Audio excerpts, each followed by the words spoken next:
आज के न्यूमरोलॉजी के वीडियो में, अंक शास्त्र के, अंक विज्ञान के वीडियो में हम आपको आखिरी के दो अंकों 8 और 9 की कुछ ऐसी विशेषताओं के बारे में बताएंगे जिनके द्वारा वो सेल्फ सैबोटाज करते हैं, अपने आप को धोखा देते हैं और अपने ही विकास को अवरुद्ध करके अपने आप को समाप्त कर लेते हैं।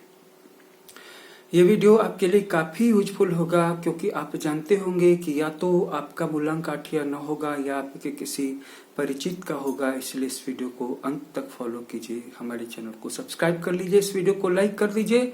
चलिए इस वीडियो को स्टार्ट करते हैं। मूलांक 8 और मूलांक 2 ये आखिरी मूलांक है। मूलांक 8 का स्वामी शनि है, मूलांक 9 का स्वामी मंगल है। अंक 8 में जिनका जन्म होता है या 17 तारीख को या 26 तारीख को, जिसको जोड़ने पर आखिर में 8 ही आता है, ऐसे व्यक्ति अपना जीवन हमेशा एक अदृश्य फैक्टर के दबाव में, कंट्रोल में, प्रभाव में महसूस कर सकते हैं। जैसे कि कोई शक्ति आगे बढ़ करके उनके काम को रोक देती हो और इस चीज को वो बहुत जल्दी मार्क कर लेते हैं, बहुत जल्दी पकड़ लेते हैं। लेकिन यहाँ पर कोई शक्ति नहीं बैठी हुई है। जो कुछ भी शक्ति है वो शक्ति वो खुद हैं और वो शक्ति उनके अंदर में 8 मूलांक की शक्ति है जिसमें उनका जन्म हुआ है। मतलब अगर आप एक लोकल ट्रेन में बैठेंगे तो आप ये शिकायत नहीं कर सकते हैं कि वो गतिमान या वंदे भारत की तरह क्यों नहीं चल रही है, बुलेट ट्रेन की तरह क्यों नहीं चल रही है। अगर आपकी जीवात्मा ने 8 तारीख को या 8 के मल्टीपल सॉलिडेट 17 और 26 तारीख को जन्म लेना चुना है तो आप एक लोकल ट्रेन में ही बैठे हुए हैं, वो भी खचाखच भरी हुई है जिसमें पंखा भी नहीं चल रहा है और बाहर गर्मी भी बहुत पड़ रही है और बहुत हल्ला गुल्ला है, बैठने तक की जगह नहीं, खड़ा रहना भी मुश्किल है। तो इस सिचुएशन में आपका जो अपना भाग्य है वो इसी तरह का होगा।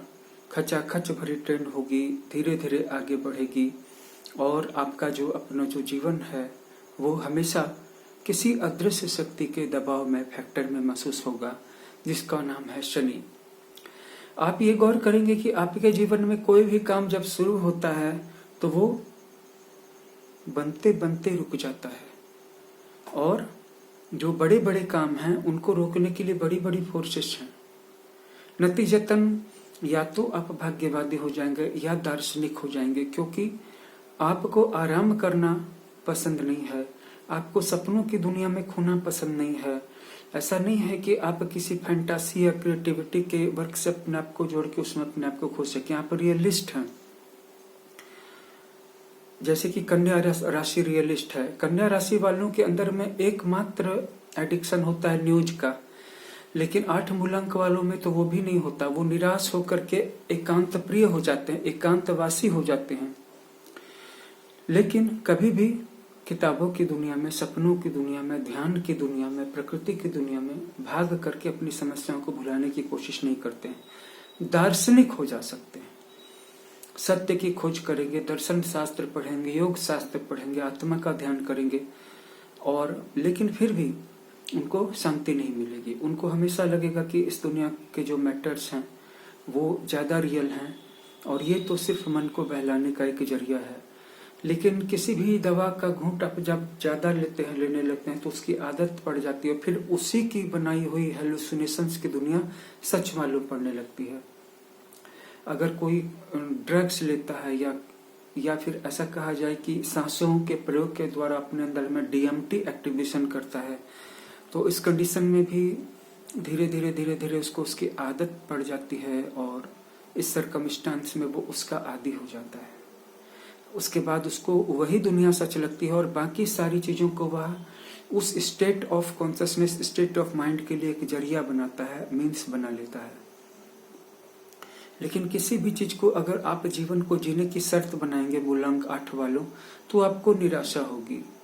हाँ, भाग्य का आप पर सबसे ज्यादा प्रभाव है और आपके जीवन में जो भी घटनाएं घटेंगी, बड़ी बड़ी घटनाएं, वो या तो 4 के मल्टीपल डेट्स में घटेंगी या 8 के मल्टीपल डेट्स में घटेंगी।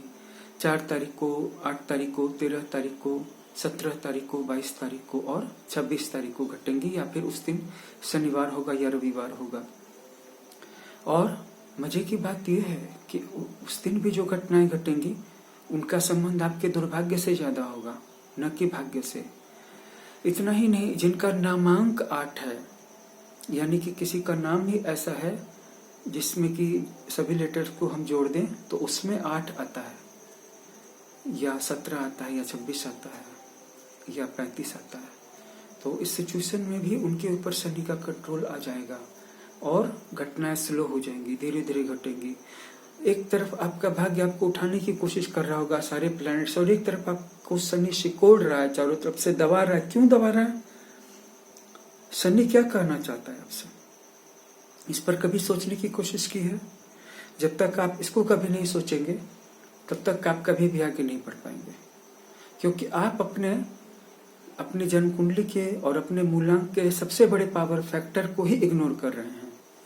और ये बात मैं शायद एक बार आपको पहले भी बता चुका हूँ कि हमारी जन्म कुंडली में जो प्लैनेट सबसे ज़्यादा पावरफुल होता है वो हमें अपने अनुसार बना लेता है। अगर हम उसके अनुसार नहीं बनेंगे तो फिर वह हमें जीने नहीं देगा, और दूसरे मूलांक या दूसरे प्लैनेट से बनने की कोशिश करेंगे जो सेकेंडरी या टर्शियरी है, क्या फायदा होगा? बन भी गए तो कितना आगे बढ़ाएगा तो हमारा सबसे शक्तिशाली प्लैनेट ही। हमारी जन्म कुंडली में जो सबसे शक्तिशाली प्लैनेट है वो अक्सर वही होता है जो हमारा मूलांक होता है, यानी जिस तारीख को हमारा जन्म होता है। अक्सर अगर नहीं भी होता है तो अपने प्रभाव को बढ़ा करके या कॉम्पेंसेट करके बाकी सारे प्रभावों की बढ़त को कंट्रोल करने की ताकत रखता है। चाहे अगर आपकी जन्म कुंडली के बारे में कोई डाउट भी हो, लेकिन जन्मांक के बारे में तो कोई डाउट नहीं है। जिसका 8 मूलांक को जन्म है उसका 7 या 9 को नहीं हुआ है जन्म, उसका 8 को ही जन्म हुआ है। अब आइए चलिए बात कर लेते हैं हम 9 मूलांक के बारे में। तो 9 मूलांक के जो जातक होते हैं ना, वो संघर्ष प्रिय होते हैं, वो भी बहुत रियलिस्ट होते हैं, लेकिन लड़ाकू होते हैं।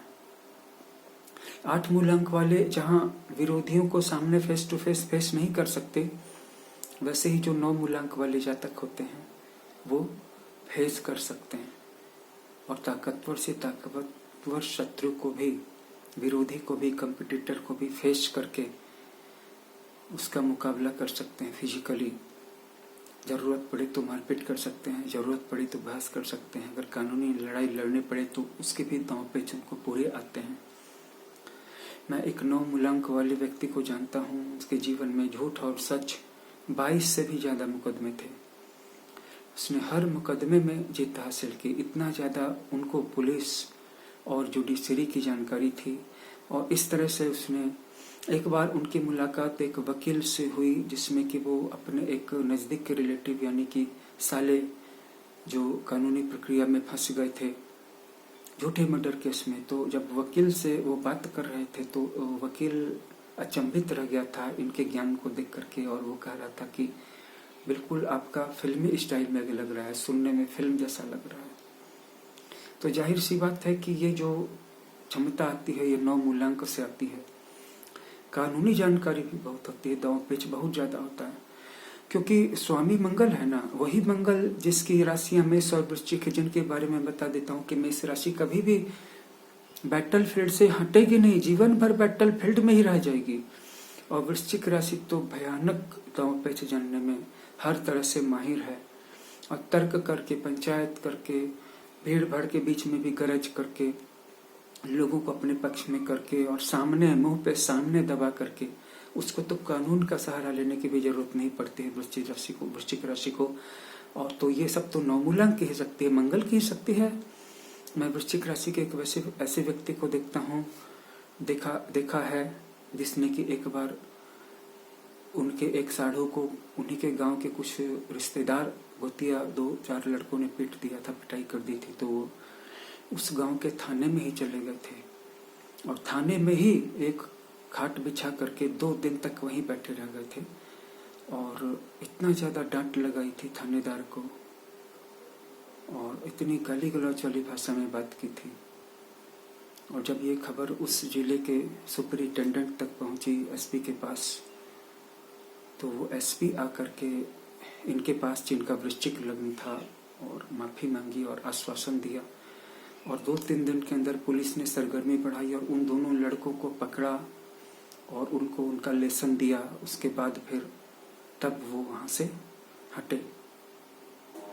तो इस तरह का पावर, इस तरह कि आत्मिक शक्ति आप समझ सकते हैं कि कितना काम करती है, मंगल कितना शक्तिशाली है। और जब हम मंगल के पावर को देखते हैं 9 मूलांक वालों में, तो 9 मूलांक वाले चाहे उनकी वृश्चिक राशि हो या न हो, और साथ ही साथ मेष राशि हो या न हो, मेष लग्न हो या न हो, इनके अंदर में लड़ाई होती है। नेपोलियन से किसी ने पूछा था तो उन्होंने जवाब दिया था कि युद्ध में कुत्ते का आकार कितना बड़ा है ये महत्वपूर्ण नहीं है, बल्कि कुत्ते के अंदर, श्वान के अंदर युद्ध का आकार कितना बड़ा है ये महत्वपूर्ण होता है। इसके बाद वो कम छोटे कद के थे, तो उनका एक कर्नल था, लेफ्टिनेंट था, तो लाइब्रेरी में उनको एक पुस्तक उतारनी थी, तो नेपोलियन उचक रहे थे लेकिन बुक को उतार नहीं पा रहे थे। तो वहां पर एक उनका सैनिक अधिकारी था, उसने कहा कि सर रुकिए, मैं आपसे बड़ा हूं, मैं उतार देता हूं। तो उसने कहा कि कर्नल बड़े नहीं हो, लंबे हो। तो 9 मूलांक वाले या जिनके कुंडली में मंगल मजबूत है, या जिनकी मेष राशि है, जिनकी वृश्चिक राशि है, उनको आप क्या हरा पाइएगा। और उनसे बहुत कुछ सीखने की जरूरत है, उनके कॉम्बैट करने के तरीके को, उनकी लड़ाई करने की भावना को, उनके उस जज्बे को। और 9 मूलांक वाले जो भी व्यक्ति होते हैं वो अपने किसी भी नजदीकी व्यक्ति में परेशानी नहीं आने देते हैं। मैं पहले भी बता चुका हूँ कि अगर उनका कोई रिश्तेदार या परिवार का मेंबर बीमार है तो वो अस्पताल के प्रशासन की नींद हराम कर देंगे। अगर किसी ने जरा सी भी कोताही किया, टाइम पे एक इंजेक्शन देने में 5 मिनट लेट किया, कोई चीज अटेंड करने में देरी की,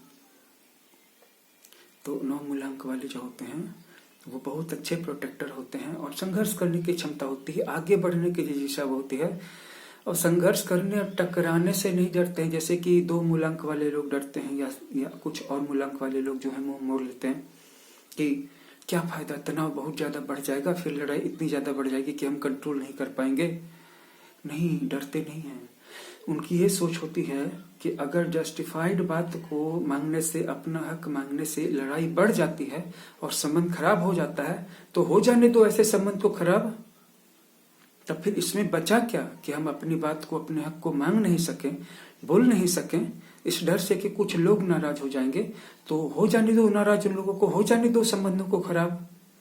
और ऐसे भी मूर्ख लोगों के साथ तो संबंध आज या कल खराब होने ही थे, होने ही है।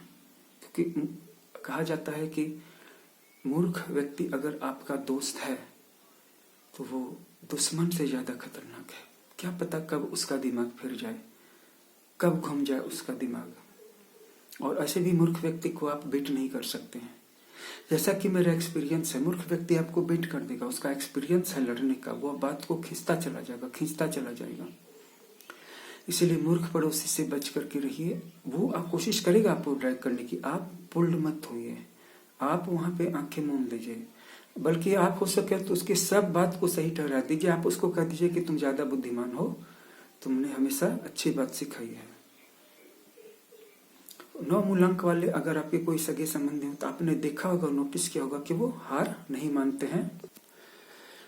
ऐसा मददगार मित्र किस काम का, जो अगर कभी नाराज हो गया तो फिर सब कुछ जब तक बर्बाद न कर दे तब तक न छोड़े, या जो बीच मझधार में ही आपको छोड़ करके चला जाए, उसकी बुद्धिमत्ता किस काम की। तो अगर आप किसी ऐसे पर रिलाय कर रहे हैं, भरोसा कर रहे हैं, ट्रस्ट कर रहे हैं, तो सावधान हो जाइए। 9 मूलांक और 8 मूलांक वालों के बारे में यही एक बात है कि 8 मूलांक वाले जहाँ किसी भी नई समस्या का मुकाबला सोच समझ के, विचार के द्वारा, डिप्लोमेटिक तरीके से करते हैं, वही 9 मूलांक वाले जरूरत पड़े तो डिप्लोमेटिक तरीका भी अख्तियार कर सकते हैं और जरूरत पड़े तो लड़ भी सकते हैं। इन दोनों मूलांकों में अपनी अपनी कुछ कमियां हैं, उदाहरण के लिए। और इसी वजह से, क्योंकि 8 मूलांक और 9 मूलांक में कुछ कमियां हैं, इसका ये मतलब नहीं है कि मतलब ये कमजोर अंक हैं। कमजोर नहीं है, बहुत पावरफुल अंक हैं। क्योंकि 8 मूलांक वालों का अपने फील्ड में बहुत डीप रिसर्च होता है और लाइफ को वो बहुत ही गहराई से देखते हैं, उनकी बहुत गहरी पकड़ होती है।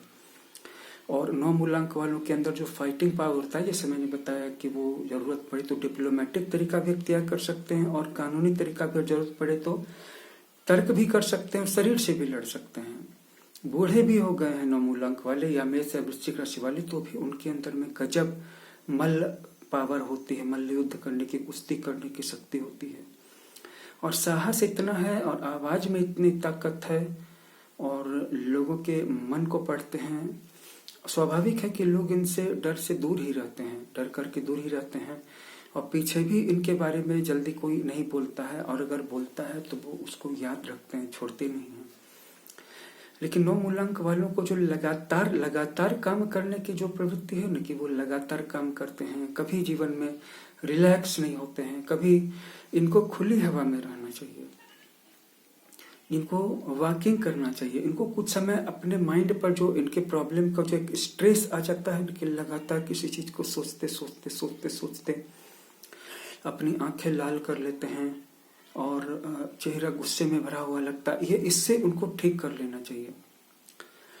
रिलैक्स रहिए, डीप ब्रीदिंग कीजिए, विश्वास कीजिए कि सब कुछ कंट्रोल में ही है, सब कुछ ठीक ही है। खुली हवा में टहलिए, सांस लीजिए और कुछ एंटरटेनमेंट, कुछ आमोद प्रमोद, हंसना, अच्छा फूड, अच्छा खाना पीना, कुछ क्रिएटिव वर्क करना, बागवानी करना, दोस्तों से मिलना, परिवार के बीच समय देना। इतना ज्यादा अपने आप को ओवरलोडेड मत कर दीजिए कि जीवन आपके लिए दुर्वह सजा हो जाए, जल के समान हो जाए, एक गधे के समान जिसके ऊपर बहुत सारा लोड पड़ गया है और वह उफ तक नहीं करता है तो उसका मालिक सोचता है कि इसके ऊपर थोड़ा और लोड डाल दो।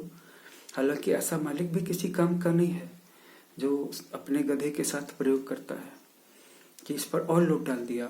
अब सोच रहा है ओ ये उफ नहीं कर रहा है, ये रो नहीं रहा, चलो अब इसका एक पैर काट दो, फिर तुम्हारा पैर धीरे धीरे छोटा करते चले जाएंगे, दूसरा पैर हर महीने 1 इंच छोटा कर देंगे। इस तरह के मालिक को जरूरत पड़े तो बदल लीजिए और इस तरह के दोस्तों की जरूरत पड़े तो बदल लीजिए। लेकिन अगर आप उफ नहीं करेंगे, प्रतिरोध नहीं करेंगे तो लोड तो बढ़ता ही जाएगा। आपके परिवार वाले भी आप पर बहुत ज्यादा डिपेंडेंट हो जाएंगे।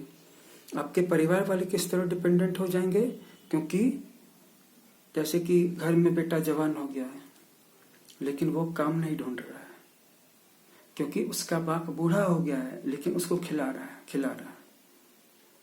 तो ऐसे नालायक बेटे को अगर आप ढोते रहेंगे तो उसकी तो आदत लगा रहे हैं आप। इसी तरह बेटियां हैं, बेटियों के लिए जरूरत से ज्यादा सब कुछ त्याग कर देना, निछावर कर देना, इवन जमीन बेच करके भी उनकी शादी करना और फिर भी उनकी इच्छाओं को पूरा नहीं कर पाना, उनके अंदर शिकायत का बना रह जाना कि हमें और नहीं मिला, पैटर्नल प्रॉपर्टी में और क्यों नहीं मिला, या ये जो मेरे भाई हैं ये इतना क्या करेंगे, ये तो नालायक है, इनको इनकी जरूरत क्या है।